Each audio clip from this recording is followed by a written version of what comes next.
La conferència d'avui és sobre la seguretat contra incendis en les estructures de fusta, que de fet és tot un repte perquè la fusta és un material que es té una concepció una mica que amb el foc genera desconfiança, i més tenint en compte els últims fets amb l'incendi de la catedral de Notre Dame de París, que no ajuden a veure a la fusta com un material fiable. Llavors, la ponència d'avui deixarà de banda tots aquests prejudicis i en Jorge ens explicarà com un edifici construït amb fusta pot tenir un bon comportament enfront del foc i exposarà aspectes a tenir en compte i així com solucions constructives que minimitzin el risc en cas d'incendi, tant en la fase de disseny com en la fase d'execució de l'obra. Llavors, el seu currículum és molt extens, són 21 pàgines i amb lletra petita, i llavors m'ha fet gràcia una frase del currículum que resumeix molt bé la seva experiència quan diu que ja porta diverses centenes de milers de metres quadrats de càlcul, reparació i rehabilitació en projectes d'arquitectura i estructura. Crec que això resumeix bastant bé... No todas en madera, De acuerdo, sí. I llavors ha fet publicacions, té experiència en el món de la docència, en pericials, en rehabilitació d'edificis, obra nova, realment un currículum dins del món de l'estructura impressionant.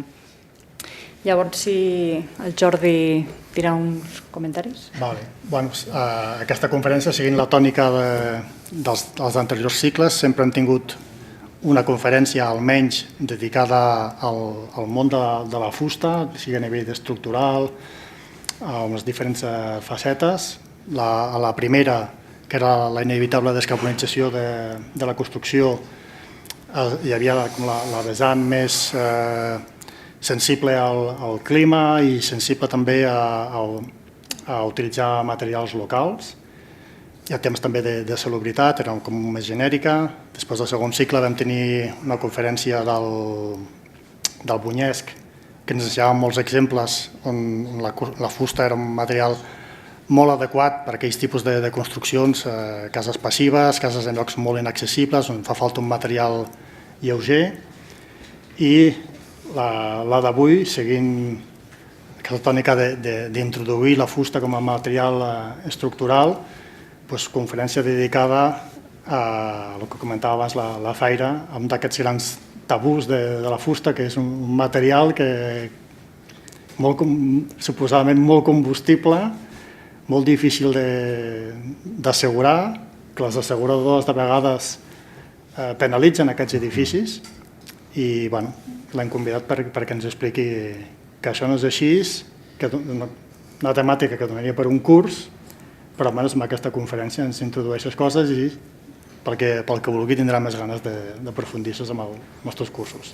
Cuando Jordi me dijo, tiene que ser estructuras de madera y fuego, una de las cosas que yo pensaba, que es lo que voy a empezar, es hablar un poco para que la gente sepa lo que es un fuego o un incendio, porque yo además como profesor lo noto que en las universidades no se explica suficiente sobre este tema, ¿no? Un fuego, como os pongo aquí, ¿qué es un fuego? Es una reacción química. Es una combustión y lo que hacemos es simplemente oxidar. Una oxidación que cuando vemos un pilar metálico, un bajante, vemos esta oxidación. Esta es una oxidación lenta y es lo que nosotros conocemos como corrosión. Pero si esa oxidación es más rápida, pasa a llamarse combustión. Si es todavía más rápida, es lo que se llama una deflagración, y si todavía es muchísimo más rápida, aparece lo que es la detonación. Al final, simplemente es una oxidación. Para que se produzca un fuego, necesitaban, según la historia, 3 componentes, ¿no? Lo que era el combustible, lo que es el oxígeno y el calor. En principio, si cualquiera de esos 3 elementos se paraba, se cortaba, el fuego se apaga. Si no hay combustible, no habrá fuego. Si no hay oxígeno, no se puede hacer la oxidación, por lo tanto, no habrá fuego. Y si no hay calor, tampoco hay fuego. Más adelante se dieron cuenta de que faltaba algo, porque si aparecía un fuego, por ejemplo, encima de esta mesa y el fuego aparecía en toda la sala, faltaba una cosa que se llamaba la reacción en cadena. Y entonces, más que del triángulo del fuego, se hablaba del tetraedro del fuego. Si cortamos cualquiera de estos 4 elementos, el fuego se apaga. Bueno, esto es un ejemplo de un desarrollo de un fuego, ¿no? Desde una fase primera que es muy pequeña, temperaturas, fijaros que ya llegamos a alcanzar unos 400 grados muy rápidos, una segunda en la que aparece un descenso de oxígeno, ya superamos los 550 grados, y ya la tercera, que ya pasamos de lo que es el flashover y demás, en el que los 1000 grados se acercan de forma muy rápida, ¿no? Esto sería el proceso de un incendio. Fijaros que aquí, tal y como os lo pongo, aparece en la parte eléctrica. La mayoría de los incendios tienen su origen en la parte eléctrica. Este provoca una ignición que lo que hace es quemar, en este caso, el sillón, empieza a quemar el sillón, empiezan a aparecer estos humos, que el humo va bajando hasta que el humo va atravesando, se produce lo que es el flashover, que es el incendio generalizado, ¿no? ¿Cómo se transmite un fuego? Pues por contacto directo, es decir, la llama toca algo y eso se va a ir quemando. Esto es lo más normal. Pero, ¿cuáles son los otros mecanismos? El de convección. El de convección, vosotros lo habréis notado cuando tenéis un elemento que desprende calor, que notáis ese calor. Esto, que es con un mechero Bunsen, es lo que pasa en un edificio. Yo tengo un incendio y esto me puede subir hasta la planta de arriba sin quemarse las plantas inferiores, ¿no? El otro mecanismo es el de conducción. Yo puedo quemar, por ejemplo, un elemento metálico, le aplico la llama, el metal no se me va a quemar, pero sin embargo va a transmitir el calor de una forma muy contundente. O, por ejemplo, en un bajante, a veces hay incendios en un punto y por el bajante suben a las plantas superiores, ¿no? Es un mecanismo de conducción. O luego está el mecanismo de radiación, que este es el que se aplica en un radiador. Ponéis la mano delante del radiador y notáis el calor. Bueno, es lo que mismo le pasa a un edificio o, podría ser una habitación, que cuando desprende calor irradia y puede entrar en ignición el otro edificio. Básicamente este es el resumen. La conducción, un puente metálico en el que no se quema, pero quema la otra parte porque es combustible. La radiación que tenemos de este edificio que se puede trasladar al otro, y la convección. Fijaros que este mecanismo de convección es muy importante porque es el que nos va a determinar que los núcleos de comunicación, ascensores, escaleras, tengan que estar cerrados. Esa es la explicación. Y que haya que tener cuidado con las fachadas y sobre todo con las fachadas ventiladas, porque las fachadas ventiladas son pequeñas chimeneas. Este sería más o menos el gráfico normal de un incendio. Desde que se produce la ignición, la temperatura va aumentando, se produce ese flashover. Aquí las temperaturas son altas y luego el incendio va decreciendo. Este es un diagrama de tiempo con temperaturas. Es decir, como veis, lo normal, llega un momento en que la temperatura baja. A veces se pueden dar gráficos como este. ¿Y a qué son debidos? A golpes de ventilación. Por ejemplo, un vidrio, una ventana, rompe a los 400 grados. Si yo tengo una habitación que está cerrada, ya sabéis, si os acordáis de las leyes de gases, cuando aumenta la temperatura, las moléculas empiezan a ir más rápido, por lo tanto aumenta la presión. Si yo abro la ventana, se produce una descompresión y hay una entrada de oxígeno. Por eso aparecerían gráficos como este, en los que las temperaturas van aumentando y disminuyendo dependiendo de la entrada o no de aire, ¿no? Aquí os pongo dos ejemplos. Esto he dejado un PDF, que supongo que lo podréis descargar si lo queréis así, ¿no? Es como una mini apuntes, ¿no? Pero aquí un poco para que veáis dos cosas que normalmente se habla y a veces no conocéis, ¿no? Lo que es el flashover y lo que es un backdraft. El flashover es lo que se llama la ignición, bueno, la combustión total de esta sala, y el backdraft es lo que se llama una explosión de gases. Me gustaba mucho el cine y yo siempre a mis alumnos les digo que está bien que cuando se ven las películas en las que hay un incendio, el héroe va hacia allí, siempre enfocan la puerta y de repente enfocan la parte de abajo y se ve cómo salía el humo y de repente el humo se mete para adentro. Y dices, pues, si veis eso, decís, no, decidle al héroe, no, abra la puerta. ¿Qué es lo que hace? El héroe abre la puerta y ¿qué es lo que pasa? Se provoca una descompresión y una entrada de oxígeno. Y por lo tanto sale la llamarada y obviamente el héroe muere. Si el héroe es bombero y lo hace bien, va acachado. Nunca va un bombero de pie, sino que atacan el incendio desde la parte inferior. Bueno, pues estas cosas que son cosas que deberíamos saber para poder proyectar, cosas tan tontas como, imaginaros que habéis visto cómo es el incendio. Empieza a quemar y el humo llega hasta aquí. Si yo os digo, no conozco la sala, ¿por dónde tengo que salir? Y dices, hombre, me diréis, te lo indica las luces de emergencia. ¿Dónde están las luces de emergencia? Ahí arriba, donde está tapado por el humo. Y dices, hombre, ¿y no se podría, los arquitectos, podríamos poner las luces, por ejemplo, a media altura? O sea, hay muchas cosas que podemos mejorar, ¿no? Bueno, hay muchos tipos de incendios. Aquí os pongo clase A, B, C, D, depende del material, si es un material sólido, si es un material líquido, si es un material gaseoso. Hay incendios en materiales metálicos. Las limaduras de algún material provocan también por la fricción chispas y pueden provocar una ignición. O hay combustiones espontáneas, por ejemplo, en silos de grano.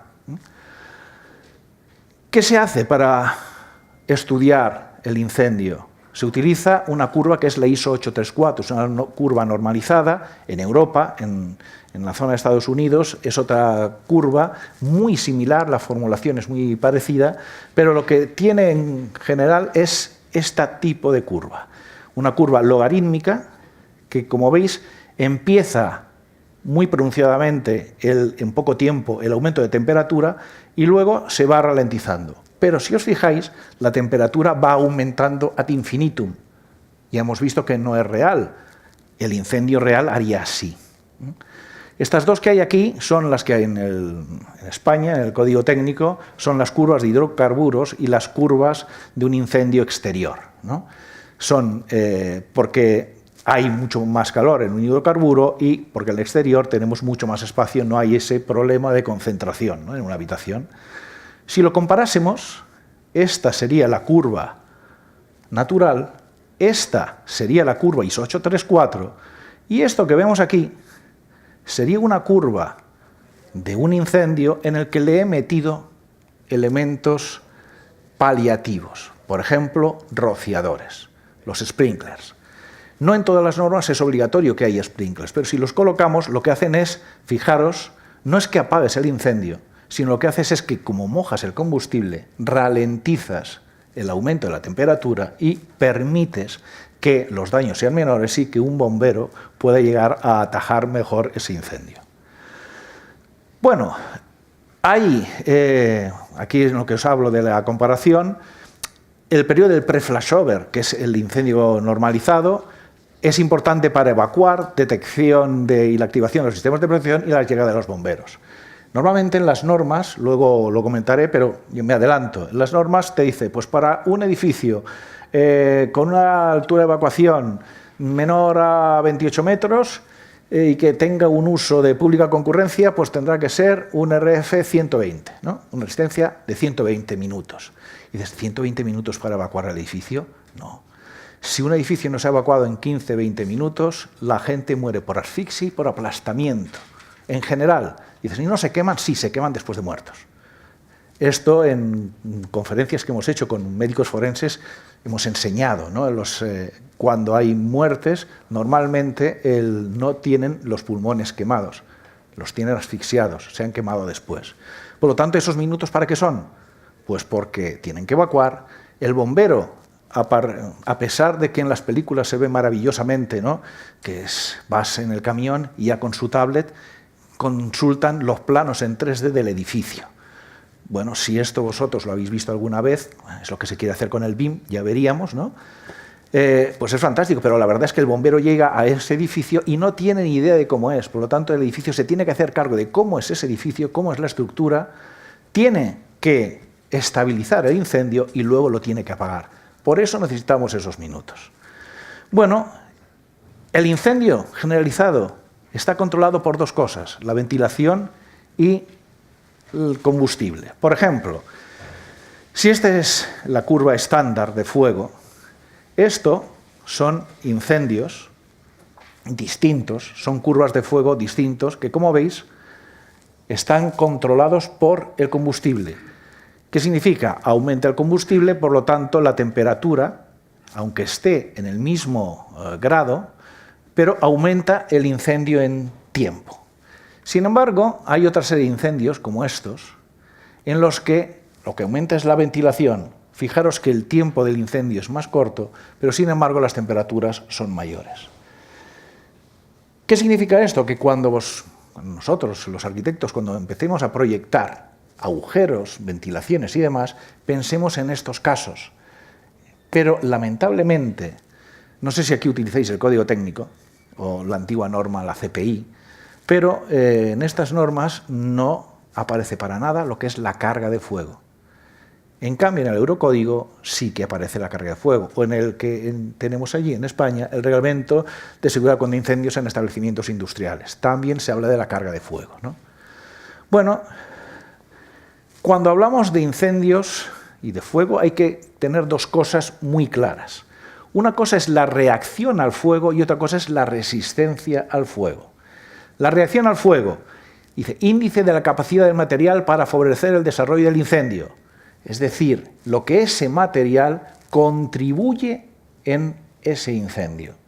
Si es un material muy combustible, lo que hará es aumentar la carga de fuego y aumentar posiblemente la temperatura. Si es poco combustible, pues lo que llamamos materiales, el tipo A o el que antiguamente era el M0, pues ese no influye para nada en el incendio. ¿Y qué es la resistencia al fuego? Dice, tiempo durante el cual el elemento constructivo es capaz de seguir cumpliendo su función en una situación de incendio. ¿Qué significa? Que cuando yo pido una resistencia a fuego a una estructura, le estoy diciendo que si son 90 minutos, durante 90 minutos esa estructura permanezca en pie. ¿Vale?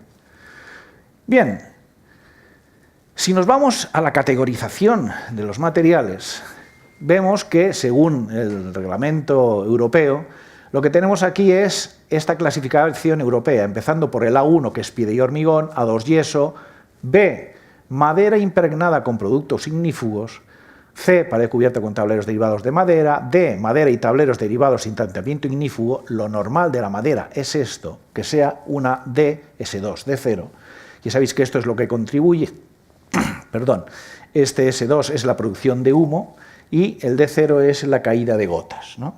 Obviamente la madera no tiene la caída de gotas que se producen en otros materiales, metales o plásticos.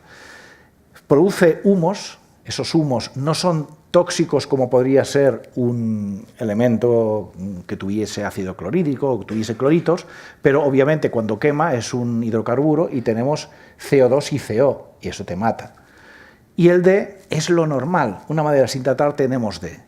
Si esa madera se trata, es lo que se utiliza, por ejemplo, en fachadas, en revestimientos interiores como este, podemos llegar a alcanzar lo que, por ejemplo, en la normativa de Barcelona urbanística para fachadas nos piden un BS1D0. Se puede llegar a conseguir con la madera.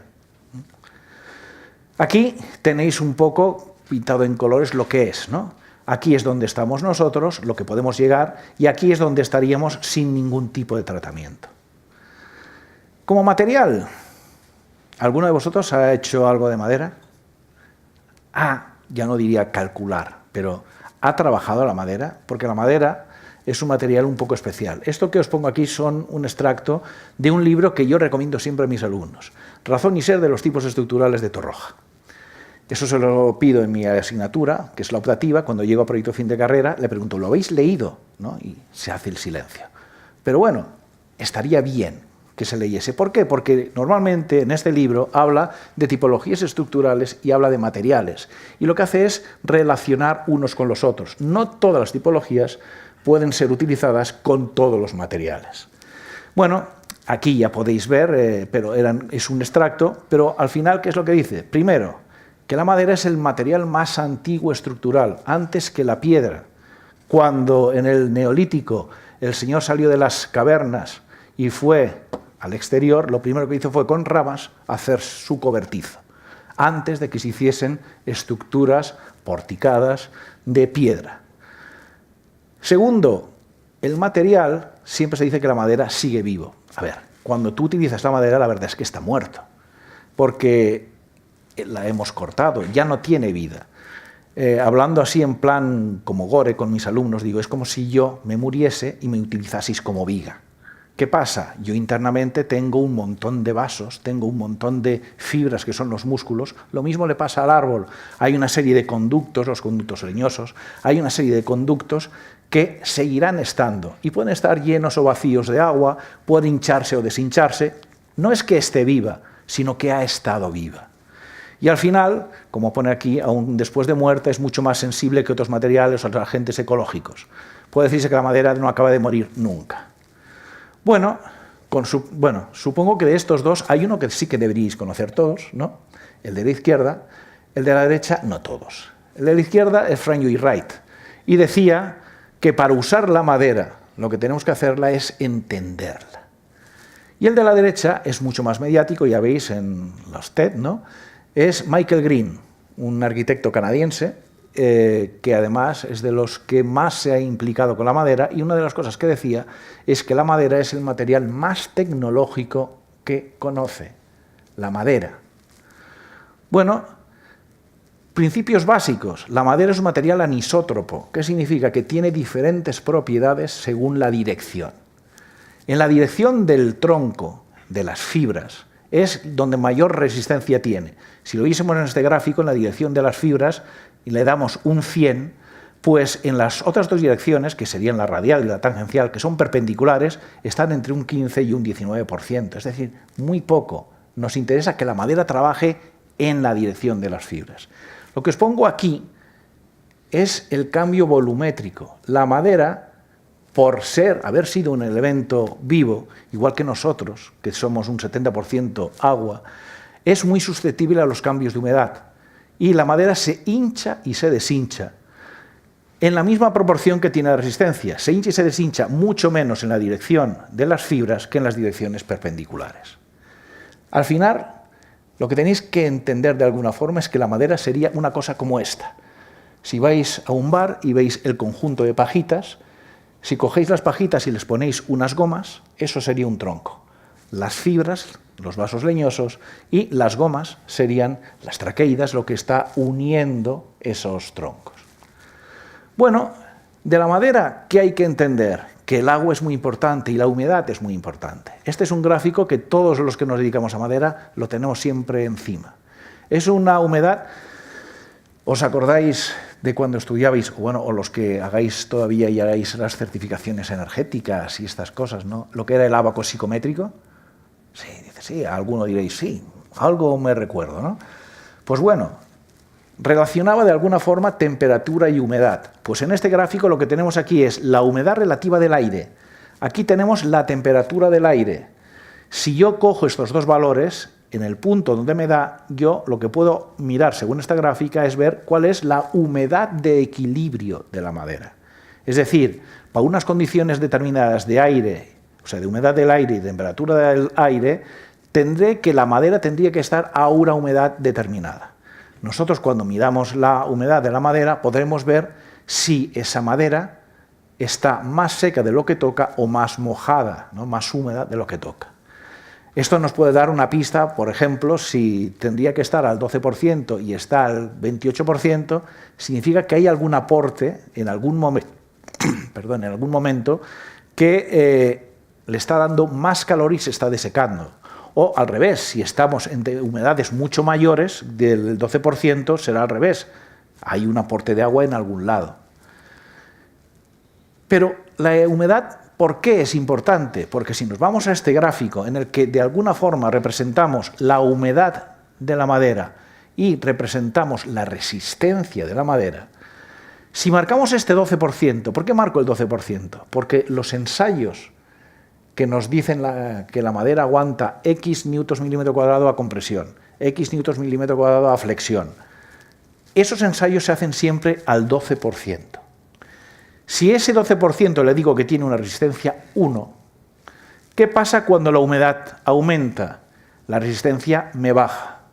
Pero llega a un punto, que es ese 30%, que es lo que llamamos la humedad de saturación de la madera, en el que a partir de este punto me da lo mismo que la humedad aumente más. Fijaros que la resistencia ya no va a bajar, es decir, La resistencia de una madera siempre la tendremos como mínimo a ese 60%, ¿vale? Pero ¿qué pasa cuando la humedad disminuye? Fijaros que la gráfica lo que hace es que la resistencia aumenta. Y esto es fundamental. En un incendio, ¿qué pasa? La humedad disminuye. Y esto es lo que provoca que la madera sea un material extraordinario, porque es el único material estructural que aguanta más en situación de incendio que en situación normal. ¿Qué significa que aguanta más? Que resiste más. Bueno, esta era una diapositiva de otra conferencia que me gustó. Dice, sí, la madera quema, de acuerdo, pero quema de una forma, llamémosle, que puedo controlar. Bueno, si vengo a hablar de madera y fuego, y claro, tenemos en mente de que para crear el fuego se cogían dos palitos y se frotaban, dices, hombre, ¿qué me vas a decir tú con la madera, ¿no? Claro, frotabas y salía el fuego. ¿Qué pasaba? Que ese fuego, en su momento, incendió ciudades enteras. Por ejemplo, Roma en el 64, Londres en el 1666, hubo grandes incendios.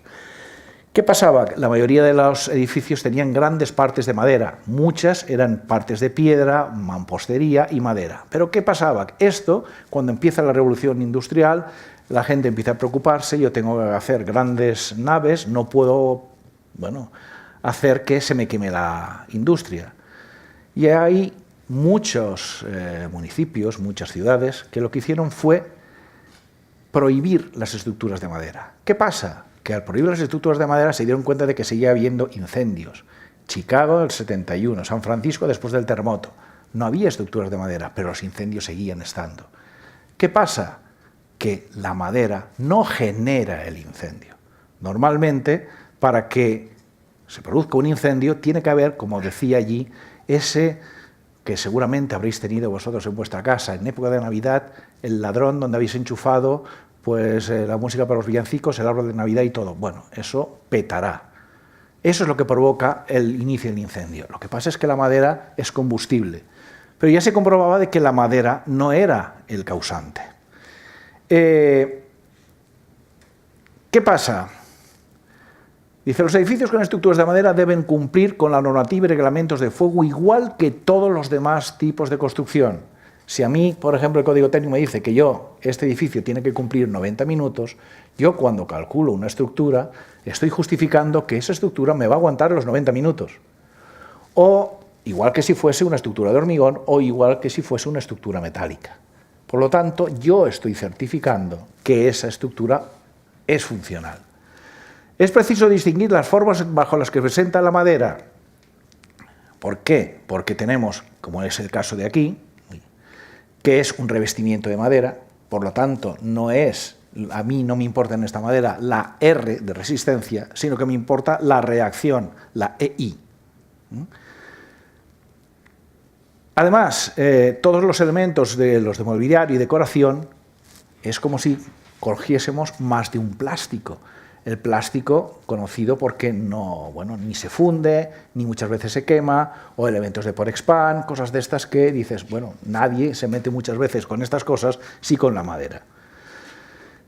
El fuego, como os he dicho, se inicia pocas veces en los elementos constructivos y sobre todo en este caso estamos hablando con la madera.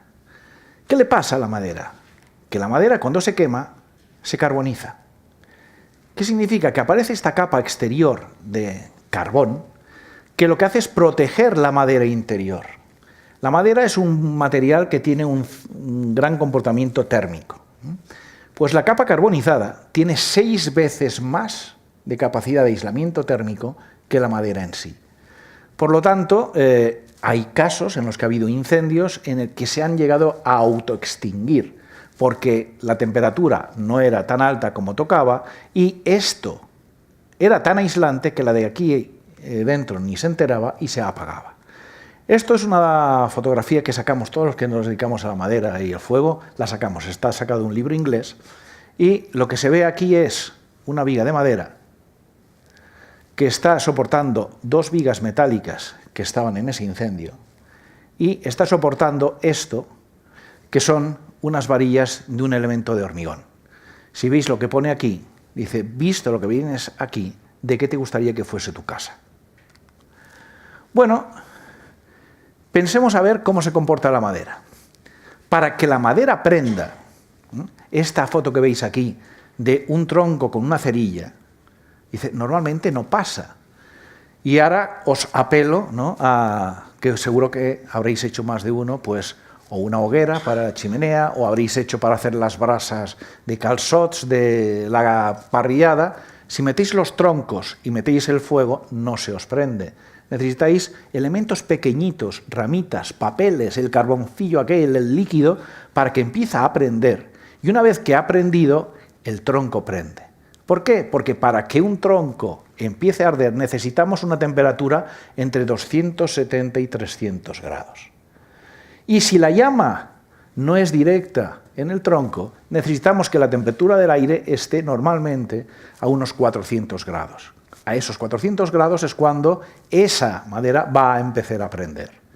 Fijaros que estos 400 grados es la temperatura a la que rompe normalmente el vidrio, una ventana. Bueno, aquí lo que hago es compararos la madera pues con otros materiales, lo que sería un elemento metálico, un elemento de hormigón, pero sobre todo si lo comparamos con los elementos metálicos que estamos por aquí, ya veis que la resistencia, el tiempo que puede resistir una estructura metálica es ínfimo comparado con el que puede resistir una estructura de madera. ¿Qué podemos decir? La frase aquello que sería, dices, igual que los otros materiales en un incendio pierden resistencia, la madera no, la madera gana resistencia, la madera no pierde resistencia, lo que pierde es sección. Lo que pasa con la madera es que a medida que va avanzando un incendio nos queda menos madera. Aquí veis, este es un experimento que se hizo en la Escuela de Aparejadores, en el Laboratorio del Fuego, con un mechero Bunsen, un tablero de madera de unos 2 centímetros y se colocaban 2 termopares para medir la temperatura en ambos lados. Uno en el lado del mechero y otro en el lado superior de esos 2 centímetros. Como veis, la madera llegó a arder, pero lo importante es que el gráfico de temperaturas que se veía era este. Esto es la temperatura del termopar colocado en la zona de la llama. Esto es la temperatura del termopar colocado en el otro lado del tablero. Fijaros que después de pasados, pues no sé si eran casi 20 minutos, llegaba, en la parte del otro lado llegaba a tener unos 120 grados, mientras que en la parte de la llama estábamos alrededor de los 700 grados. 2 centímetros. Fijaros lo que aísla la madera. Bueno, y estos son ejemplos que yo voy sacando. Por ejemplo, en el Museo Smithsonian en Washington, pues decía, este museo contiene ejemplares únicos e irreemplazables y tras mayores peligros de los que se ha expuesto es el fuego. Tras varios estudios se llegó a la conclusión de que el material que reunía las mejores condiciones de seguridad y trabajabilidad era la madera tratada con ignífugos, no hormigón, no metal. O Neil Gibbons, que es un subjefe de bomberos de Devon, dice, la labor de rescate de un incendio no debe suponer un gran problema con la madera en la construcción. Sabemos cómo se va a comportar frente al fuego, especificada para su uso, y una construcción apropiados en las circunstancias adecuadas es muy buen material de construcción. Normalmente un bombero, cuando hay una estructura metálica, no suele entrar, porque el colapso puede ser inminente. En una estructura de hormigón, pues sí que te puedes fiar de alguna forma, lo que pasa es que el hormigón también se ve afectado, y una estructura de madera, según el tiempo que lleven, saben perfectamente cómo está. Por último, el Manifiesto de la Industria de la Madera del Reino Unido. Aquí sí que voy a decir que es como muy partidista, ¿no? Dice, las estadísticas anuales de incendios del Departamento de Comunidades y Gobierno Local muestran que solo 1 de cada 8 incendios se produjo en un incendio con estructura de madera. Dices, visto así ya sabemos que los números son muy perniciosos. Dices, vale, si tú en el total de edificios, que son 100, tienes 10 de madera, la estadística no es, ¿no?, fiable. Pero bueno, visto así, ¿no? O sea, que dices, 2 personas, el 50% es una. 1000 personas, el 50% son 500. No es lo mismo, ¿no? Pues, bueno, hemos de pensar que la madera, además, no solamente la vamos a tener con su elemento en sí, sino revestida con otros materiales. Luego os enseñaré un poco que la forma más fácil de proteger la madera muchas veces es con más madera. Y de hecho, las uniones metálicas, la mejor forma de protegerlas es con madera, no con otras pinturas intumescentes o cosas de este tipo, ¿no? Entonces, esto está sacado de Suiza, en el que nos habla de según los proyectos europeos en los que están trabajando, pues hablan de los tests que están haciendo y se llegan a producir. Fijaros que quería que me hubiese venido a ver y no pudo, me viene a ver la semana que viene. Cedrià ha sacado un barniz intumescente, lo pongo así, ahora entre comillas, porque me tienen que convencer a mí, ¿no? Que dice que asegura una resistencia de 120 minutos a fuego de la madera.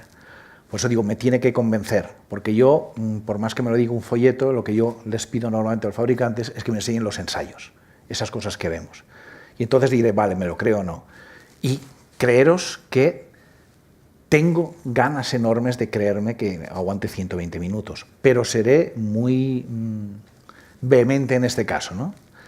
Bueno, concepto importante, la velocidad de carbonización. ¿Qué pasa? Que hemos dicho que esto quema, pero ¿sabemos a qué velocidad quema? Sí.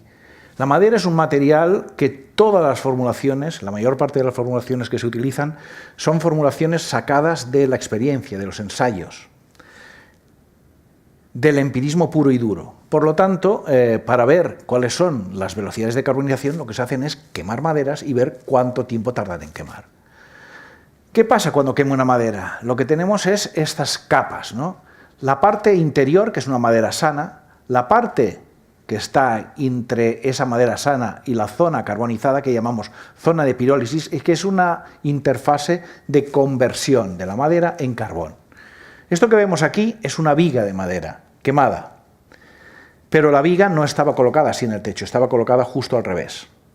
¿Cómo lo sé? Porque las esquinas están redondeadas. Eso es lo mismo que si fuese hormigón o si fuese cualquier otro material. Cuando el fuego ataca por dos lados, las esquinas siempre se van a redondear porque quema por los dos lados. En cambio aquí, esto puede ser un forjado y aquí no tengo fuego por este lado de aquí. Fijaros que aquí, en este trozo de viga, se ve la parte carbonizada, la parte de pirólisis y la parte sana que está en el centro. Bueno, esto es lo que vemos de una viga cuando se ha quemado y cuando yo la corto lo que veo es esto. Fijaros que si yo le quitase a esta viga esta parte carbonizada, me quedaría una viga perfectamente sana, ¿vale? Esta es otra de las fotos que también enseñamos, ¿no? En un incendio, el pilar de madera y al lado el pilar metálico, ¿no? Pilarcito, de acuerdo, pequeñito, pero fijaros que, por ejemplo, el metal, después de un incendio, puede llegar a recuperar la resistencia. Lo que no recupera es la deformación. En este caso, este pilar sería inservible. No se podría volver a utilizar. Tendríamos que cambiarlo. A pesar de que la resistencia lo tuviese. ¿Por qué? Porque el axil que baja por aquí me va a hacer este camino. Por lo tanto, esto me va a pandear muchísimo más, ¿no? Bueno, ¿qué es lo que se utiliza para comprobar una estructura a fuego? Y aquí podéis utilizar el código técnico, podéis utilizar el Eurocódigo 5. De hecho, esto son cosas que siempre decimos, si tenemos eurocódigos, pues ¿por qué utilizamos otras normas? Hay una pequeña diferencia entre el Eurocódigo 5 y el código técnico. El Eurocódigo 5 lo que habla es del método de resistencia y rigidez reducidas, mientras que el código técnico solo habla de la sección reducida. Es decir, aquí solo lo que hacemos es considerar que la madera ha cambiado de dimensión, mientras que aquí también hablamos que la resistencia tiene un cierto cambio.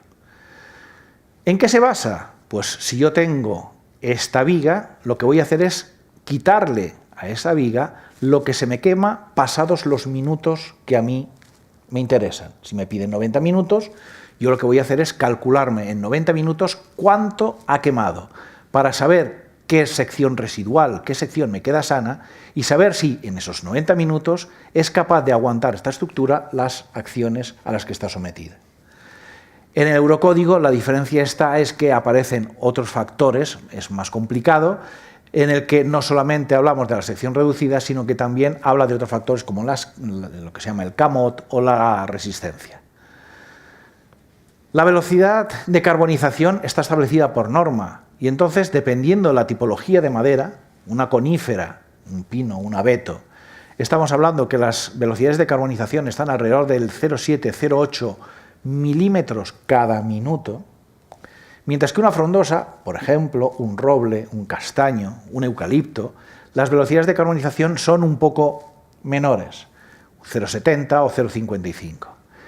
La madera microlaminada no está puesta en norma, te lo tiene que justificar el fabricante, pero estamos alrededor del 0,70. Aquí os he puesto la velocidad esta que pone beta sub n, ¿no? Es la velocidad nominal. Normalmente es lo que consideramos cuando tenemos un elemento que quema por los tres lados, por ejemplo, ¿no?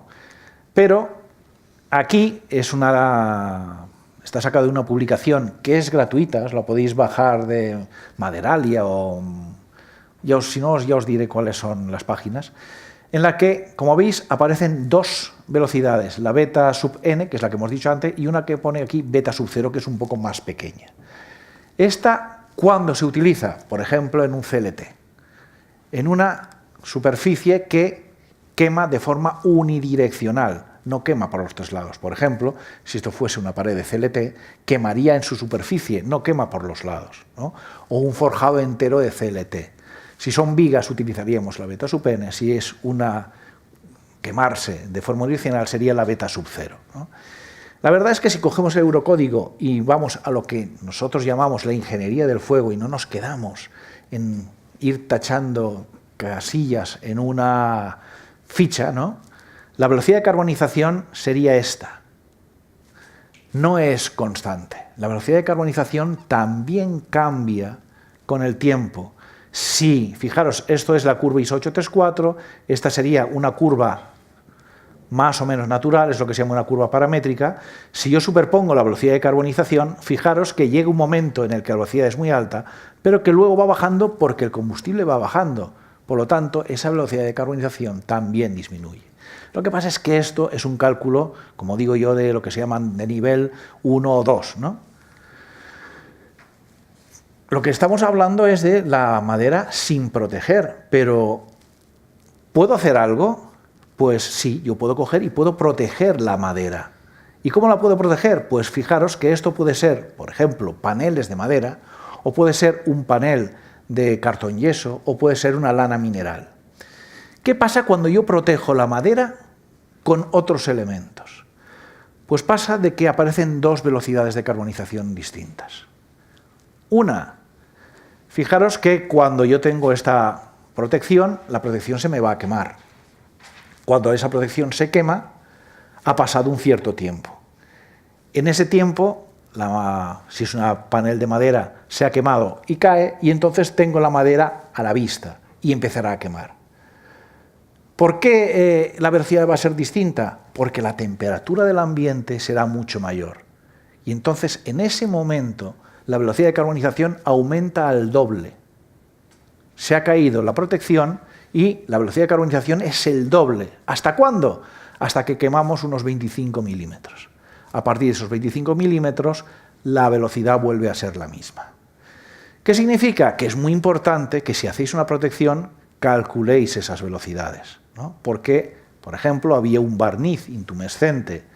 En la norma aparecen lo que es las paneles de madera y los paneles de cartón yeso y lana mineral. No aparecen otros productos, por ejemplo, barnices o pinturas intumescentes.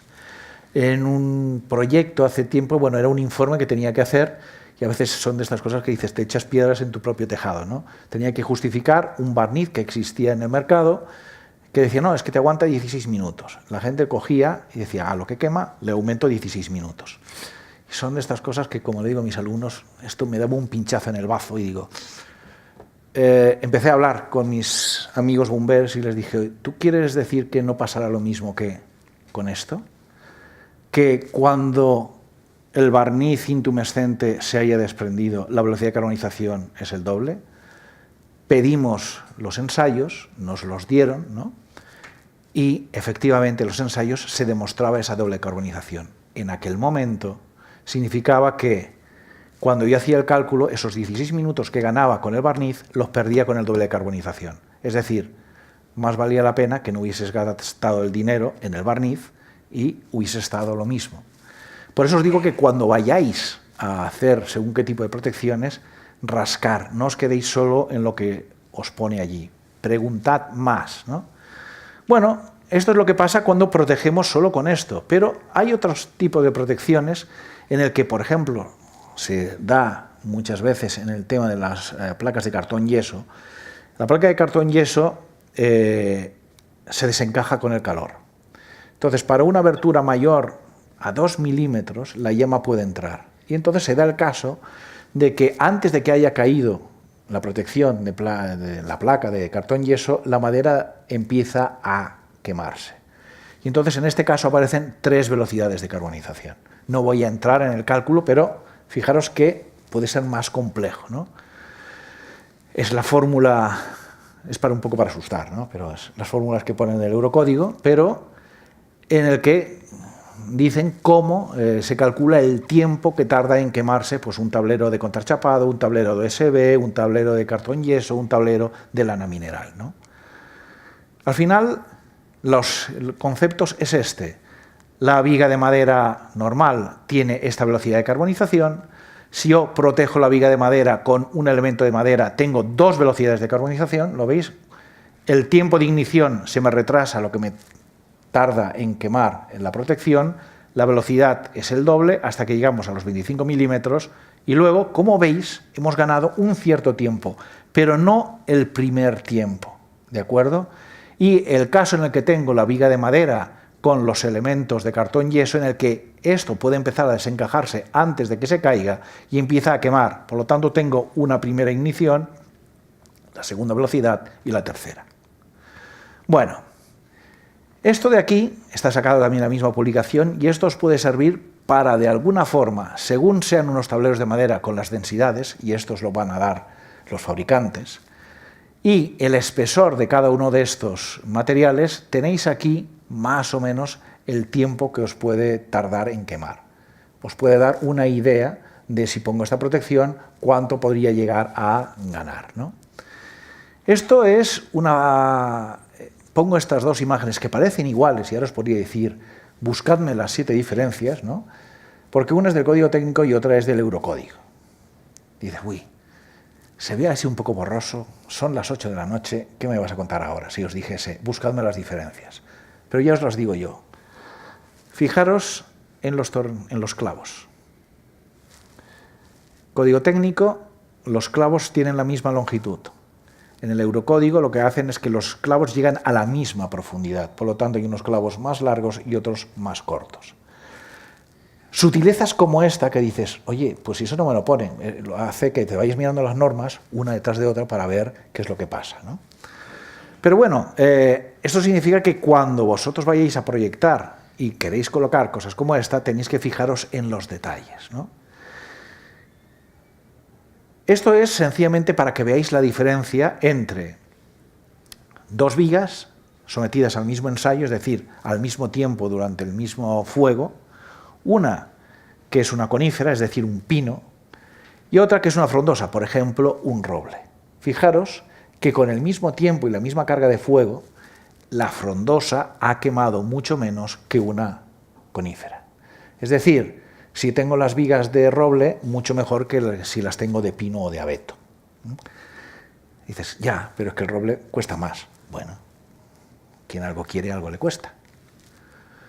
Aquí, a pesar de que hemos dicho de que la madera de conífera pues son unos 0,80 y si es laminada pues puede ser unos 0,70, os pongo un gráfico para que veáis que, por ejemplo, un pino silvestre, el chopo o el pino pinaster, fijaros que las velocidades son distintas.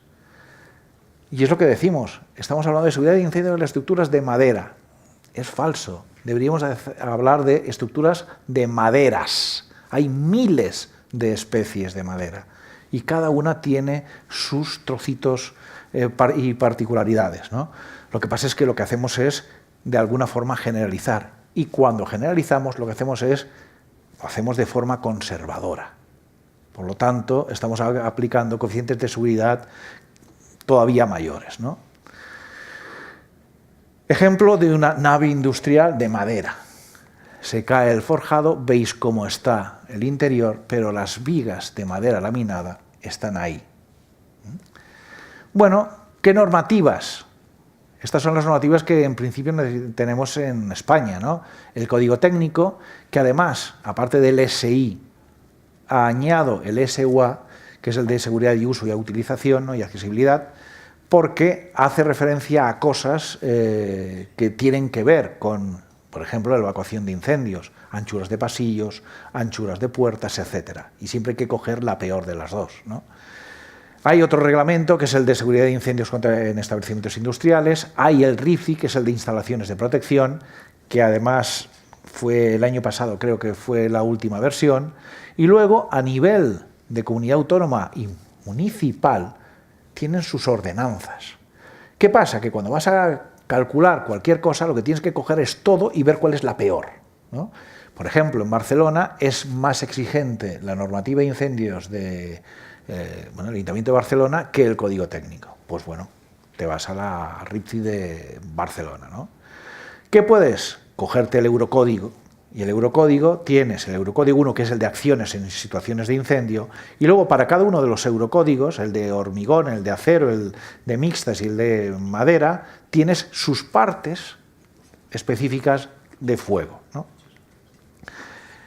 Aquí es más o menos un extracto de las cosas que tienes que comprobar, pero básicamente lo que tienes que hacer es justificar que esa resistencia, bueno, que esa estructura te va a resistir los minutos que tocan, ¿no?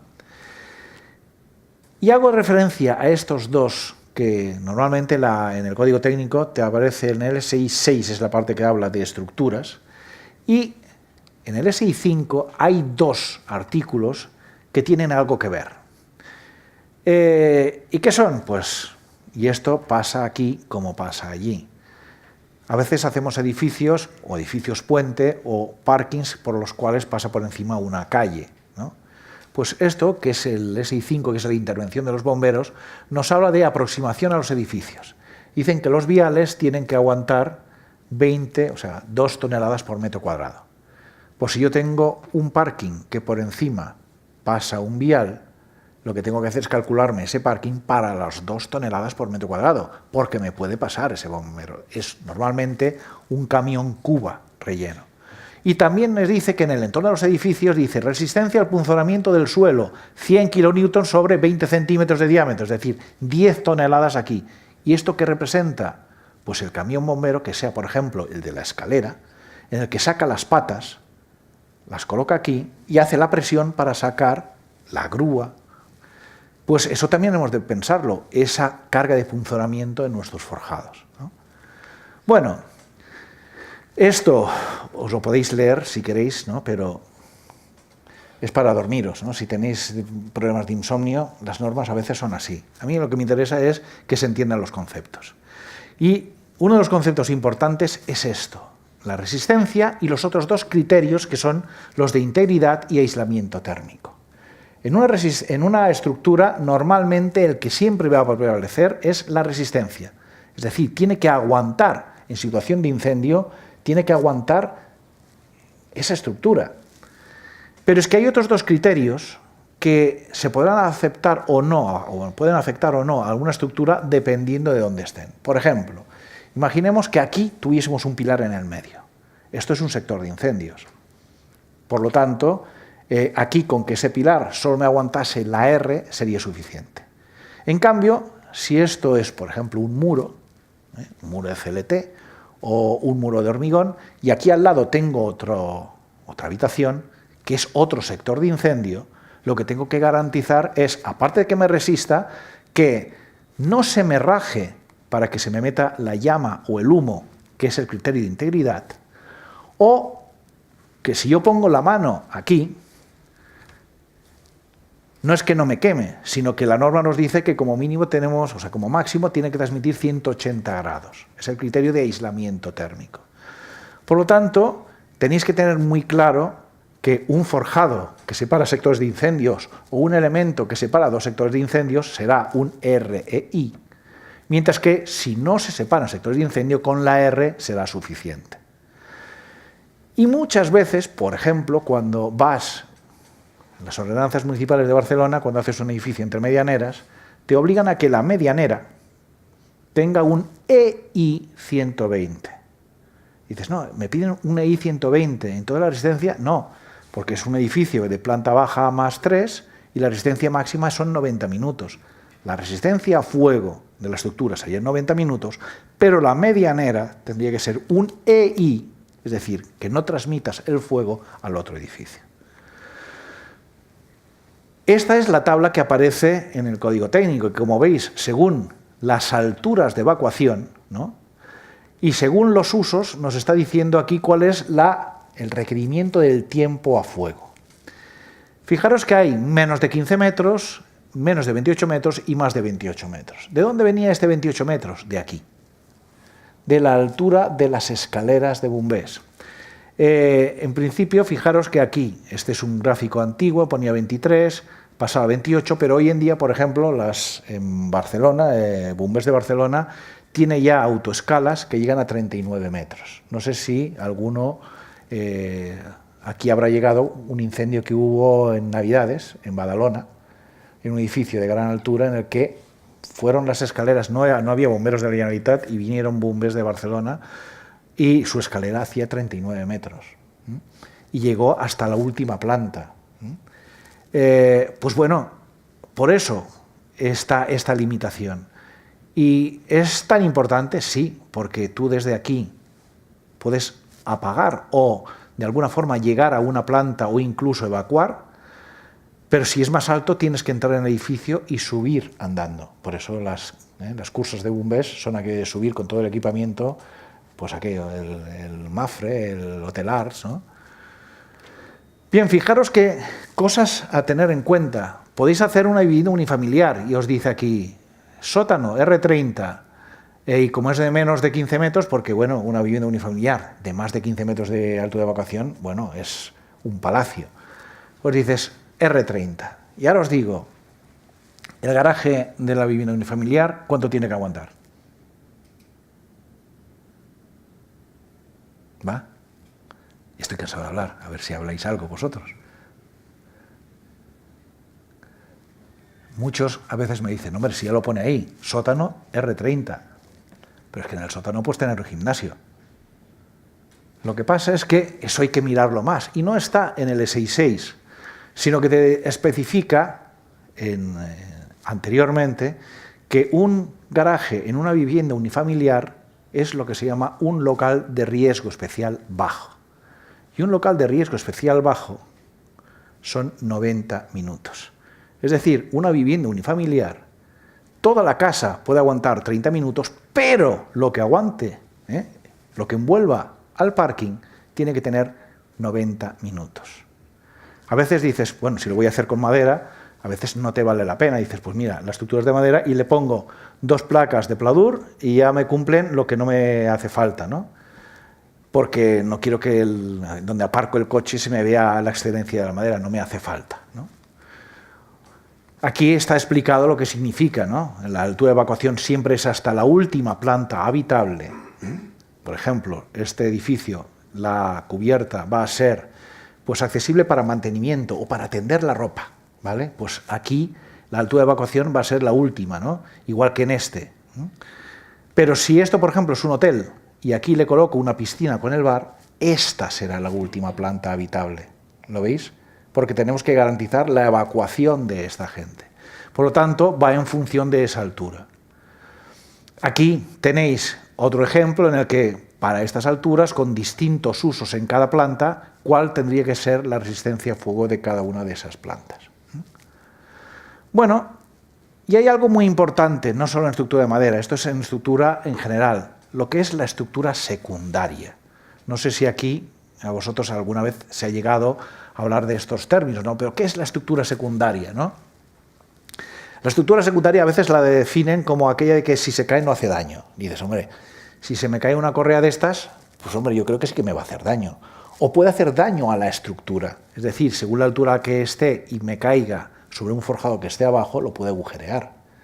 Por lo tanto, a veces esto no está tan claro. Por ejemplo, esto sería un caso típico, ¿no? Estructura principal, la cercha metálica, la P1, los pilares y los tensores. Estructura secundaria, las correas y la estructura auxiliar de fachada. Esto es lo que se definiría como estructura principal y secundaria. Pero claro, cuando yo veo una correa que, por ejemplo, te mide 6 metros, yo personalmente digo, hombre, pues yo eso no me lo contaría como estructura secundaria. Yo me la calculo a fuego. Porque así sé que me aguantará los minutos que toca y si en todo caso cae algo, caerá el entrevigado, ¿no? Pero no me caerá este pedazo de viga. Lo que pasa es que la norma es lo que pone. Y si vais a pelear con Bumbés, pues bueno, es aquello, sacar las cartas y pues yo podría hacerlo por aquí. Lo que nos dice la norma es que tenemos que comprobar piezas. Esto es el grado más bajo de comprobación frente al fuego. ¿Qué significa? Que yo compruebo una viga o compruebo un pilar, no compruebo una estructura. Y eso es un error. Fijaros, lo que dice el código técnico es que se desprecian los efectos, digamos, indirectos. Imaginaros que yo tengo dos muros muy gordos o dos elementos muy gordos de hormigón, ¿vale? Y aquí tengo una viga metálica y aquí tengo el fuego. ¿Qué le pasa a esa viga metálica? Cuando se calienta la viga metálica, o sea, un elemento metálico, ¿qué tiende a hacer? Dilatar. Si esto es muy rígido, esto no se puede ampliar en ese sentido. Por lo tanto, aquello, estructuras de primero, ¿no? Esto empujas para acá, tienes aquí una compresión. Cuando tienes esta compresión, ¿qué pasa si hay compresiones? Que pandea. Y por lo tanto, esto acaba haciendo así. Esto es un efecto indirecto. Y es lo que dice la norma que no se tienen en cuenta. ¿Por qué? Porque solo comprueba piezas, no comprueba estructuras. Yo lo que recomiendo siempre es que cuando entremos en temas de fuego, vayamos un poco más de esos niveles básicos y vayamos a entrar en lo que llamamos la ingeniería del fuego, ¿no? Bueno, esto es más árido, pero es importante que se tenga en cuenta. Cuando calculamos a fuego, calculamos en lo que llamamos una situación accidental. Hay dos combinaciones básicas, que es la que se llama combinación persistente o transitoria, en la que, si vamos a simplificarlo, sería esto. La persistente o transitoria sería un coeficiente de mayoración de las cargas permanentes que multiplica las cargas permanentes. Normalmente, ese coeficiente de mayoración es 1,35. Y a esto se le suma las cargas variables multiplicadas por su coeficiente de mayoración, que cogemos una carga predominante, normalmente esto es 1,5, y luego le sumamos el resto de cargas variables. Entiéndase, por ejemplo, estamos hablando de, estoy calculando el edificio. Yo voy a decir en la cubierta que la carga predominante es la sobrecarga de mantenimiento. Y el resto de cargas van a ser, por ejemplo, el viento o la nieve. ¿Vale? Pues estas combinaciones tienen también su coeficiente de mayoración, tienen las cargas y tienen otro coeficiente, que es un coeficiente que se llama de simultaneidad. Bueno, este coeficiente es menor a 1 y esto sigue siendo 1,5. Vale, esto es como calculamos una estructura normalmente, no en situación de incendios. Cuando yo me voy a la situación accidental, la combinatoria que aparece allí, ¿qué es lo que pasa? Que este gamma G pasa a ser 1, es decir, no mayoro. Este de aquí se multiplica por otro factor que se llama Φ1 y este vale 1. Y este vuelve a ser 1 y se multiplica por otro factor que es también más pequeño. ¿Qué quiero decir con esto? Vamos a hacer un ejemplo muy rápido. Peso propio, ¿vale? Si hago persistente. Digo que las cargas permanentes son pues 200 kilos por metro cuadrado. ¿Vale? Voy a simplificar y quito esto. Voy a considerar solo que tengo una sobrecarga de uso, que es una vivienda. Y le digo que la sobrecarga de uso son otros 200 kilos por metro cuadrado. ¿Qué significa? Que en situación persistente... ¿Lo veis todos? Es que no sé si esto... No veis nada. Pues me muevo. ¿Lo veis todos? ¿Qué pasa? Que en la situación persistente yo estoy calculando esta estructura para 200 por 1,35 más 200 por 1,5. ¿De acuerdo? Estos son 300, van a ser unos 400... Bueno, es igual. Mi cálculo mental a estas horas ya no llega.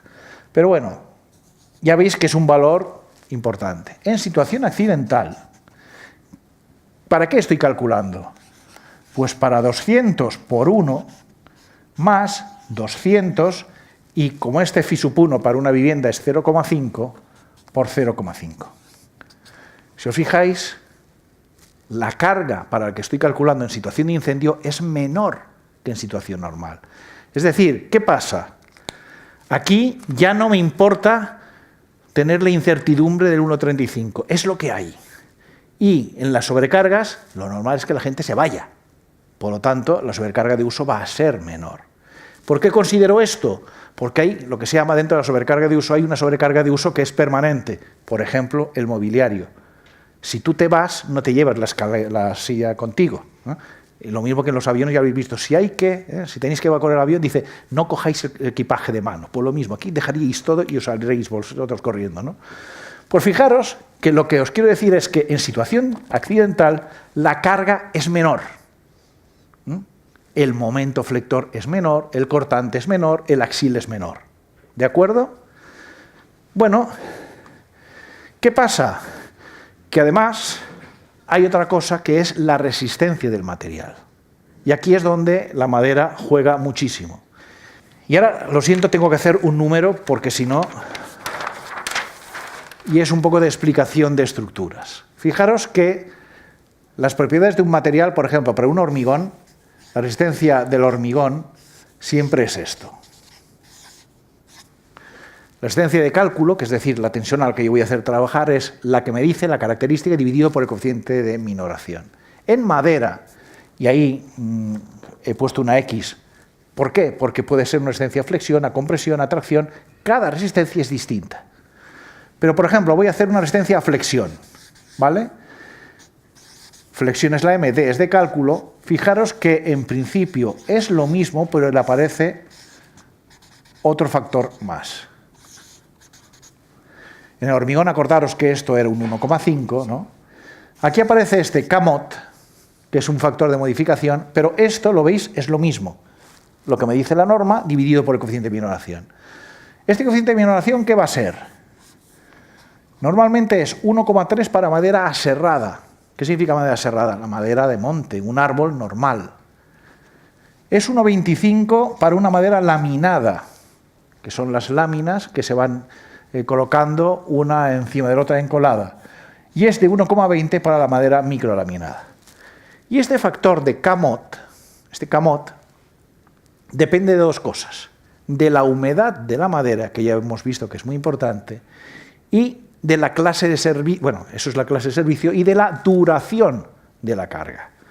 Es peor que en una viga tengamos siempre la carga que la tengamos y la quitemos. Por lo tanto, dependiendo de la duración y de la clase de servicio, este valor, que siempre es menor a 1, o sea, y menor o igual a 1, pues nos va a modificar. Y voy a poner un ejemplo. Por ejemplo, una C24. C24 significa que es una conífera que aguanta 24 newtons milímetro cuadrado a flexión.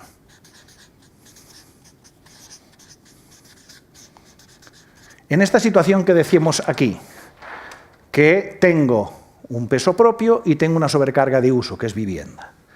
Significa que la clase de servicio, es decir, la humedad, es clase de servicio 1, está protegido. Que la duración de la carga, tengo una duración permanente, que es mi peso, y tengo una sobrecarga. Eso hace que el Kmot, o O sea, tengo una duración permanente más lo que se llama media.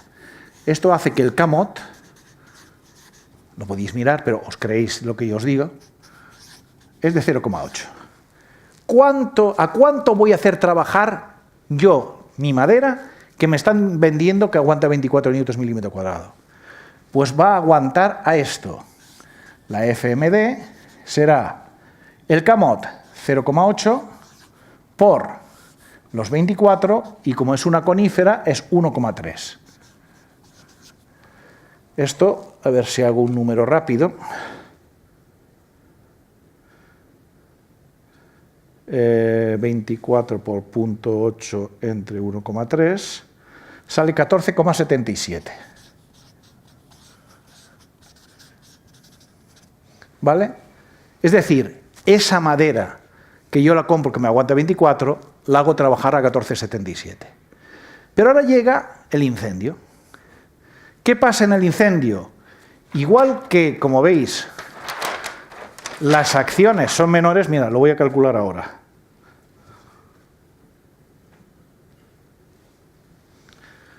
Estos son 5,70 y aquí 200, 300, ¿no? Aquí estoy calculándolo para que me aguante 570, aquí estoy calculándolo para que me aguante 300. Pues en situación de incendio, ¿qué le pasa a la resistencia del material?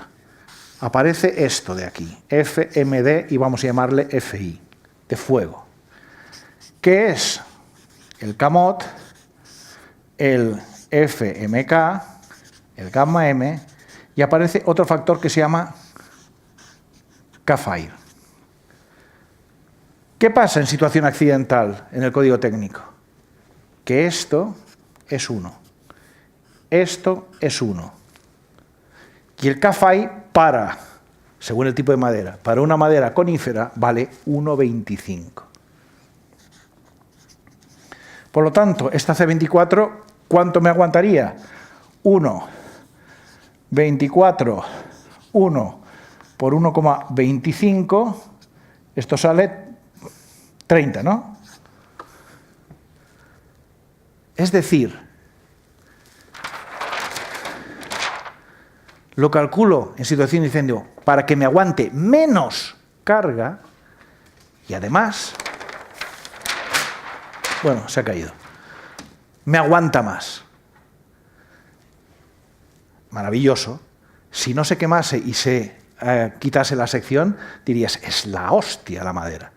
Lo que pasa es que en situación normal tengo esta viga, mientras que en situación de incendio lo que tengo es esta viga.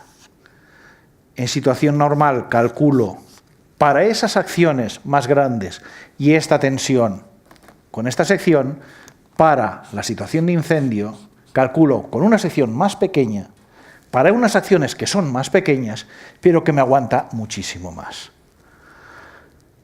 ¿Lo habéis seguido? ¿Sí? Es aquello de un curso rápido de repaso de cálculo de estructuras, pero la idea es un poco para que veáis la importancia de cuando yo voy a justificar una estructura frente a fuego, que esto se me cumpla. Fijaros que en situación de incendio, un hormigón, esto normalmente no es 1. Si aplicásemos bien coeficientes, estaríamos hablando de que es 1,35, porque el hormigón se ve afectado. Aparecen microfisuras, la armadura aumenta de volumen porque se dilata, etcétera, etcétera, ¿no? Bueno, fijaros que se ve como muy amarillo, pero hay dos situaciones que podemos encontrar. Estos son edificios existentes, tiendas, ¿vale? Aquí, pues, este forjado, este entrevigado tendría que tener un EI 90 y la resistencia de la madera tendría que ser un R90. Y dices, bueno, puedes estar en esta situación en la que no han hecho nada o puedes estar en esta, en el que aquí se han pasado 3 pueblos. ¿Por qué? Porque han metido aquí un proyectado de vermiculita de 3 pares de narices. Bien, la madera, yo personalmente no recomiendo que se le aplique vermiculita. El mortero de vermiculita lo que hace es hacer algo estanco. Por lo tanto, todo lo que se le aplique a la madera tiene que ser un elemento transpirable, es decir, que permita que la humedad se vaya.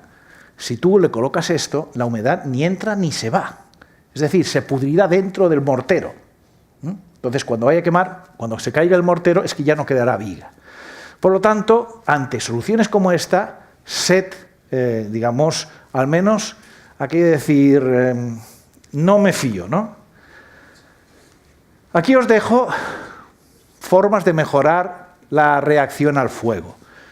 Tratamientos superficiales, resistencia al fuego, esto os lo podéis encontrar, y como ya os lo darán. Básicamente es para que veáis que en los tableros de partículas se puede llegar a considerar el BS1 de 0, que es lo que nos piden, por ejemplo, para tratamientos de fachada, o para separaciones entre locales, o para separaciones entre sectores de incendios. Podemos llegar con la madera, pero hay que hacerlo bien, ¿no? Aquí tenéis un resumen más de los métodos de reducir la reacción al fuego, y aquí un poco, por orden de una gran resistencia al fuego a una muy baja, de especies de madera, ¿no? Muy elevada, un eucaliptus; muy baja, un chopo, un sauce. Pero fijaros que todo esto, si hablábamos de resistencia de la madera, repito, son maderas. Tantas como especies hay. Aquí os pongo, pues para la protección en frente del fuego de los elementos de madera, os pongo cuáles son las cositas que podríamos hacer. Un semidimensionado de la madera, una protección con pintura o barniz intumescente. Hay que mirar, lo que os decía, los ensayos, no nos fiemos solo de lo que nos dice el comercial. Sistemas de protección de mortero placa, es lo que hemos estado aplicando, aplacados con tableros de madera, instalación de rociadores, que muchas veces las normativas no lo ponen como obligatorio, pero si lo colocamos, aquel gráfico que os he enseñado al principio, lo que hace un rociador no es que apague el fuego, sino que hace es mojar el combustible, y lo que hace es ralentizar ese fuego. Exposición térmica a fuego localizado, eso significa, por ejemplo, en un polideportivo, que tenemos una altura muy grande de la cubierta, lo que se hace es calcular la altura de llama. Porque a veces, según el fuego que sea, te llega a 3 metros, pero la cubierta está a 6. Nunca llegará a la cubierta, ¿no? Y por último, las medidas compensatorias. ¿Qué significa? Pues esto significa que tú negocias con bomberos y dices, a ver, yo quiero hacer esto. Bueno, o sea, quiero hacer una mediación, ¿no? Y dices, pues ni para ti ni para mí. Me haces esto y tal, y yo te permito que me hagas esto. Por ejemplo, yo he intervenido en edificios patrimoniales en los que había estructuras de madera y, claro, no vas a empezar a hacer según qué cosas en esas vigas que, bueno, destrozarías el patrimonio, y sobre todo si están aquello, pues eso, con pinturas de no sé cuántos años. Pues una medida compensatoria sería, por ejemplo, de hecho así lo hemos hecho, colocar rociadores. Colocas rociadores y colocas unos detectores iónicos, ¿no?, para que en el momento en el que pase cualquier cosa, tú lo hagas. Y además los rociadores, ya sabéis que hay de varios tipos en esas cápsulas de vidrio que van por la velocidad, ¿no? Hay algunos que rompen, por ejemplo, los más rápidos rompen a unos 80 grados. 80 grados es en el primer minuto. Por lo tanto, si a los 80 grados ya ya se rompe, empieza a mojar lo que toca. Obviamente, si eso lo vas a hacer en un sitio donde tienes el manuscrito, el Códice da Vinci, no colocarás ni agua ni aguas nebulizadas. Colocarás, por ejemplo, gasalón, colocarás otros elementos, pero esos podrían ser las medidas compensatorias que te podría pedir bomberos y que hay que negociar. Hay que pensar que en estas cosas los bomberos no son el enemigo, en principio son el amigo, ¿no? Bueno, este es el ejemplo que os decía del ensayo, ¿no? Como veis aquí, os lo dicen aquí, no válido, dice, tú dámelo, yo quiero ver esto, ¿no? Si son buenas personas te lo darán. Si te dicen, no, pues me voy a buscar esta otra casa, ¿no? Bueno, un ejemplo para que lo tengáis cómo se calcula. No me voy a parar, pero es, por ejemplo, calcular esta viga, una viga que tiene 6 metros de luz, que está separada al 1,5 metros de la siguiente con estas correas. Digo, es en una vivienda y se pide 60 minutos. ¿Qué es lo que haría?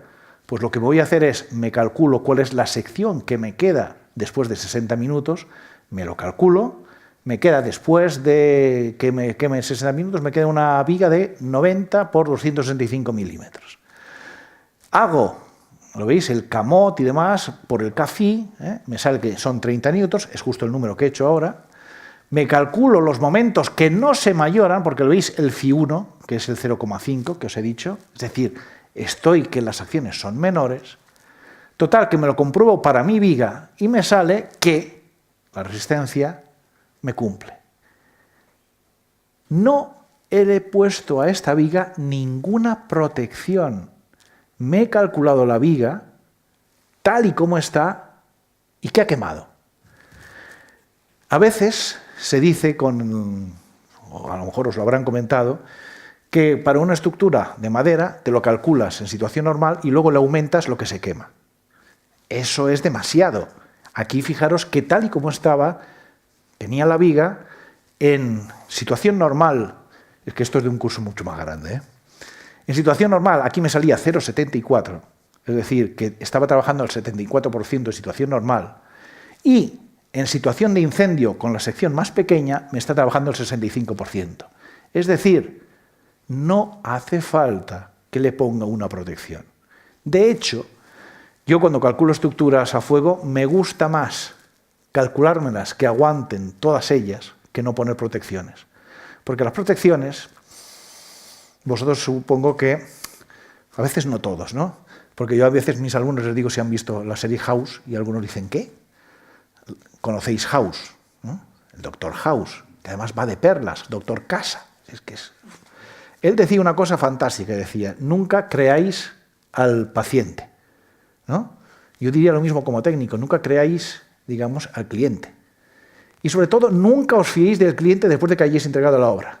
Por ejemplo, un pilar metálico, dices, no, es que se puede proteger a fuego con una placa. Vale, tú le colocas la placa fantástica alrededor del HEB y te vas. Tú tienes una responsabilidad de 10 años, ¿eh?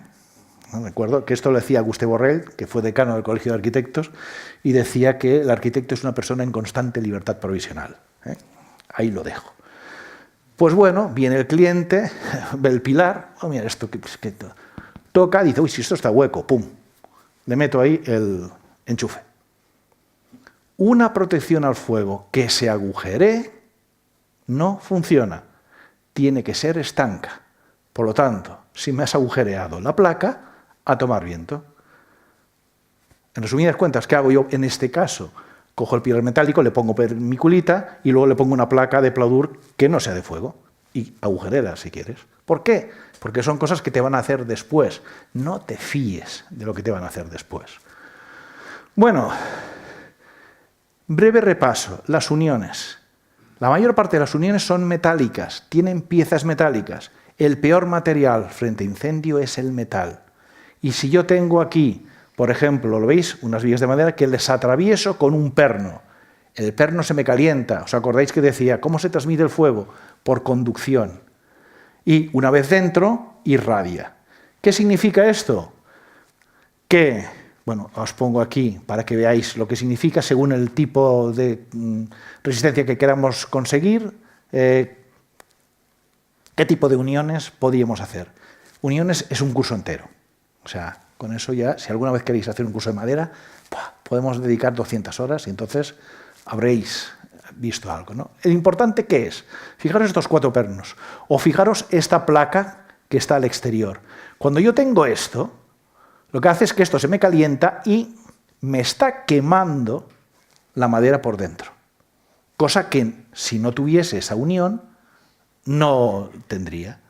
O esto que se hacen modelizaciones, fijaros, tengo una tabla, tengo otra tabla, esta es una unión que no se debería hacer nunca, pero bueno, que como ejemplo funciona fantástico, ¿no? Dices, esta tabla, tengo todos estos pernos y esto me funciona, más o menos es una unión rígida. Le pongo fuego y esto es una modelización, ya veis, se quema por aquí debajo y me empiezan a aparecer todo el tema de los pernos. Si vemos el ensayo, ¿qué pasa? Al tener el perno y quemárseme la madera que está alrededor, llega un momento en que el agujero es tan grande que se separa. Por lo tanto, la madera me puede aguantar, pero me ha fallado la unión. Bueno, la unión, según el código técnico, según la norma, solo aguanta 15 minutos. Una unión solo se considera que aguanta 15 minutos. El resto hay que protegerlo. ¿Cómo se protege? Pues podemos hacer lo mismo. Esto es un ejemplo que tuve que hacer un informe de justificación de esta cercha que tenía unos 35 metros, no sé. Y claro, me decía, no, es que claro, esto está en funcionamiento y hay que legalizar. Bueno, un pedazo de cercha en el que estas eran las barras, aquí teníamos las uniones, que eran todo de pernos. Bueno, ¿qué tuve que hacer? Calcularme la cercha en situación normal, en situación de incendio, calcularme las uniones, lo que llegaba, y calcularme las uniones en situación de incendio. ¿Qué pasaba? Que como solo tenía 15 minutos, la cercha se me venía abajo, no porque las barras no funcionasen, las barras funcionaban, porque la unión fallaba. ¿Protección que le hicimos? Poner madera encima de las uniones o, en algunos casos, poner pintura intumescente.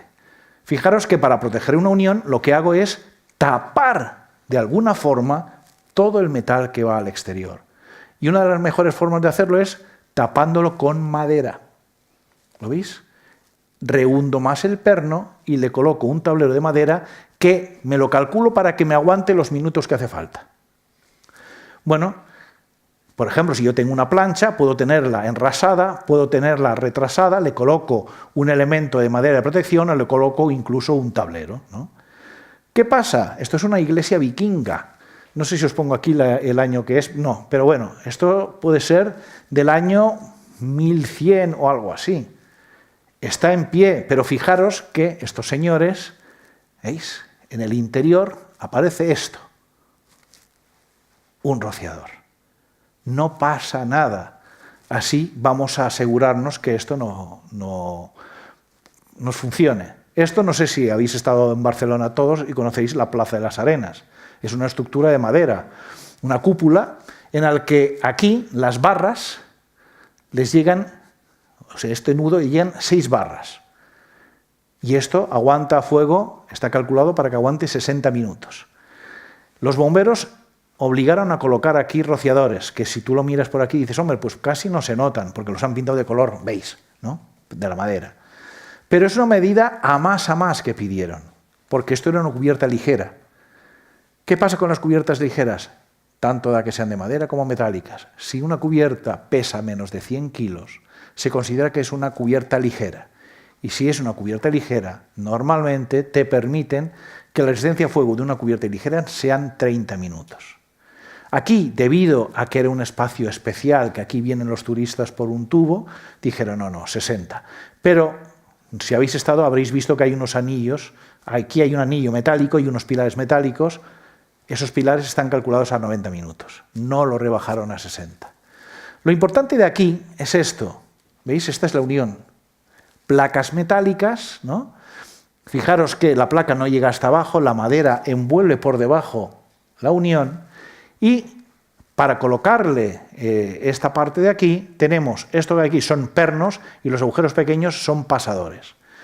Una vez que se inserta esta parte aquí dentro, ponemos los pasadores y fijaros que están colocados unos tapones de madera. Vosotros aquí no veis ni una sola unión. ¿Por qué? Porque está tapado.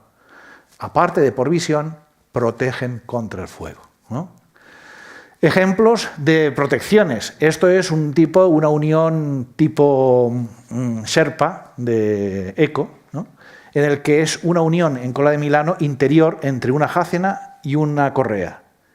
No hay nada al exterior. Lo que hacemos es un rebaje de la correa, colocamos las piezas metálicas y se engarzan. De cara al exterior no hay nada. No tiene nada que ver aquella cazoleta exterior. ¿De acuerdo? Bueno, para calcularlo se calculan las uniones. Aquí os pongo qué le pasa al acero, que el acero es mucho peor. Y el acero sí que lo podemos hacer con una pintura intumescente o ese mortero de vermiculita. Pero, por ejemplo, aquí lo mismo que os he dicho con la madera, os pongo un poco con el metal. Pero, por ejemplo, cerchas que tenéis existentes con tirantes metálicos. Son existentes, hay que justificarlo porque, por ejemplo, hay que hacer un cambio de uso, ¿no? ¿Qué pasa? Pues, oye, es que tengo ahí los tirantes que los he de proteger. La normativa, no hay normativa, como os pongo aquí, para barras macizas de acero. La normativa que hay es para barras huecas. Bueno, los bomberos hacen, digamos, se convierten en amigos y te dicen, vale, aplica la norma esta para barras macizas. Y puedes llegar a aplicar, por ejemplo, en un tirante de este tipo, pues una pintura intumescente. Bueno, aquí que veáis ejemplos de lo que son las pinturas y los barnices intumescentes. Y algo muy importante, volvemos a las uniones. Imaginaos que tengo un tablero y tengo una viga. Esta viga, en situación de incendio, se me va a quemar así, ¿verdad? Si yo pongo el clavo que esté en la zona donde se me va a quemar, esto se me va a ir para abajo. Por lo tanto, cuando yo haga esta unión, he de pensar cuál es la distancia que tengo que colocarle para que me siga estando en situación de incendios. ¿Lo veis? Por lo tanto, estas separaciones las tendré que calcular en función de lo que se me vaya a quemar la viga. Bueno, dices, ¡guau! Esto es San Juan, ¿no? Los entramados ligeros, que son las casas que se ven en California, las que eran del Far West, ¿no? Los balloon frame, los platform frame. Claro, dices, es que arden como teas. Bueno, también se calculan a fuego. Se calculan a fuego de tal forma de que lo que tiene que aguantar es esto. El problema es que, por ejemplo, en el código técnico no te dice cómo justificar. El Eurocódigo sí que te dice cómo justificar. Esto está sacado de una normativa, bueno, de Arauco, que es de Chile, en el que colocan unos elementos, ¿no?, que son estas cadenetas, que son lo que llaman madera de sacrificio. Es decir, que se queme esa madera y mientras quema esa madera no quema la otra, que es la importante, ¿no? Bueno, es aquello de, ya se sabe, ¿no? El peón es el que muere, ¿no? Hay que proteger la reina y el rey. Pues algo así, ¿no? Pero habla de detalles como, por ejemplo, si yo tengo un entramado, pues tengo que poner un elemento para evitar que un fuego me pase de un lado al otro. ¿Qué me dice el Eurocódigo? El Eurocódigo me permite calcular un entramado ligero de dos formas. Dice, tú puedes tener, el entramado ligero sabéis lo que es, ¿no? Tengo montantes y tengo entre los dos montantes un hueco. Ese hueco puede estar relleno de aislamiento o puede estar hueco. Pues bien, el Eurocódigo nos dice dos cosas. Primero, si ese hueco entre montantes está relleno de un material que no es ignífugo o está hueco. Si es así, la madera quemará como quema, por los tres lados. Un entramado ligero normalmente no te vas a espesores más gordos de 6 centímetros. Dices, ¿6 centímetros? Pues si tú haces los números, en 30 minutos te ha desaparecido entera la madera. La otra forma de justificación dices que entre los huecos tengas un material aislante que sea ignífugo. Por ejemplo, una lana mineral. Si es una lana mineral, lo que tú consideras es que solo quema en un sentido. Y lo que haces es disminuir el canto, pero no el ancho. Y así es como normalmente yo justifico los entramados ligeros. Y si no cumplen, acabo poniéndoles por fuera, en algún caso, las placas, ¿no? Es importante que cuando pongamos placas, y pongamos más de una, las juntas no coincidan, porque la llama va a penetrar, ¿no? Y el CLT ya os he dicho que la beta que se utiliza, la velocidad de carbonización, es una que es menor. ¿Por qué? Porque quema solo en un sentido. Cuando digamos en este caso que es una esquina, fijaros que aquí ya he marcado que quema más, porque he acabado. Pero en principio lo que hemos de pensar es que es esto. Un CLT, no vamos a entrar en el cálculo, pero son láminas que van en una dirección y en la otra. Por lo tanto, solo trabajan una u otra dependiendo de la dirección. Claro, fijaros que si se me quema toda una capa entera, solo me van a trabajar 2 en una dirección y 2 en la otra, cuando en situación normal me trabajaban 3 y 2. Esto es como quema un CLT. La verdad es que decimos que quema uniformemente, pero si hacemos un plano topográfico de cómo ha quemado, es esto. No es nada uniforme. ¿Por qué? Porque el fuego no le puedes decir, quémame aquí. No, va por donde le da la gana. Y entonces hay zonas que queman más que otras.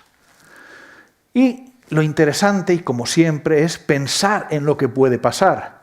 Fijaros que yo tengo este edificio. Si se me quema esta habitación de aquí, se me quema este trozo, se me quema este trozo. Si este muro y este muro están uno encima del otro, ¿qué pasa? Que aquí se me provoca una excentricidad. ¿Lo veis? Me aparece un momento, esto me vuelca, he de preverlo, que esto pueda pasar. En los anejos os dejo cosas que están en las normas. Esto es, no sé si conocéis, la norma TINS, bueno, no es la norma. La TINS és la taula d'interpretació de la normativa de seguretat contra incendis. És, pues eso, una taula que reúne al Colegio de Arquitectos de Cataluña, al Colegio de Aparejadores, al Colegio de Ingenieros Técnicos, a Bombers de Barcelona, a Bombers de la Generalitat, y lo que hacen es interpretar alguna normativa que queda como un poco aquello difusa. Entonces, sin ser normativa, se llega a una serie de fichas técnicas en las que, como en un pacto de caballeros, dices, aceptamos que se hagan esto. En su momento lo que hicimos fue ACE, yo soy miembro de ACE, la Asociación de Consultores de Estructuras, soy el cap del área técnica y yo intervine en hacer unas fichas que las hicimos para hormigón, acero y en este caso las que os enseño es madera, en las que, según unas clases resistentes, según unas longitudes de las viguetas y según unos interejes, ¿no?, y unas dimensiones, aquí poníamos la resistencia a fuego que tenían cada una. Esto es para entrar en un edificio de alguna forma sencilla y sin necesidad de calcularlo, ya te lo he calculado yo, tú dices, pues mira, esta viga me aguantaría 45 minutos, ¿vale? Esto solamente vale para esta situación, que es una viga con un tablero. Pero es que hay vigas con rebulto, hay vigas, bueno, hay mucha tipología. ¿Qué pasa? Hacer esto la primera vez se hizo de forma altruista y después lo dicen, no, es que claro, esto es el trabajo de muchas personas que hay que pagarlo. Y dije, no hay dinero, pues ya no se ha hecho. Bueno, o sea que buscamos coworking y cosas de estas, pero no salen, ¿no? Bueno, y como curiosidad, para acabar, hay en otros países, como por ejemplo en Japón, que la técnica es el Shouchugiban, o que también lo utilizan en los países nórdicos, Finlandia y demás, que utilizan la madera quemada como acabado. ¿Cómo se quema? Pues ya lo veis aquí el señor quemando con soplete superficialmente, o quemando, ¿lo veis? Juntamos tres maderas y se quema por fuera, bueno, por dentro, perdón, y lo que acaban teniendo son estos acabados. Acabados que lo que hacen es que como la madera quemada tiene un 6, o sea, es 6 veces más aislante, estás protegiendo contra el fuego porque estás pre-quemando, por lo tanto estás protegiendo frente a un fuego posterior, estás aumentando la resistencia térmica porque estás aumentando esa capacidad, pero claro, ya veis que los acabados pueden ser variopintos, es decir, tú haces rayados, puedes hacer sombreados. Claro, esto aquí en España todavía, bueno, allí en España, que estamos, ¿no?, todavía no encaja. Yo le digo a un señor que le voy a poner en su casa una madera prequemada y me corre a gorrazos. Hay que enseñarles de que estas cosas a veces pasan, ¿no? Bueno, yo siempre acabo estas cosas con una imagen de un parque de bomberos de Austria, que como veis es de madera. Y aquí acabo.